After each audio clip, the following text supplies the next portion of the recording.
ഹൈന്ദവ വിശ്വാസമനുസരിച്ച് ത്രിമൂർത്തികളിൽ ഒരാളാണ് ശിവൻ.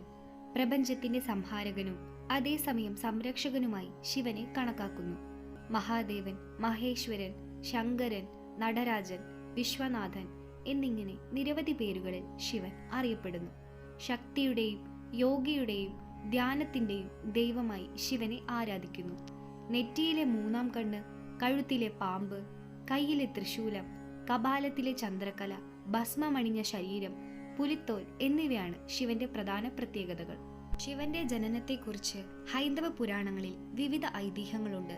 ഒരു സാധാരണ മനുഷ്യനെ പോലെ മാതാപിതാക്കളിൽ നിന്ന് ജനിച്ച ദൈവമല്ല ശിവൻ എന്നാണ് പൊതുവായ വിശ്വാസം.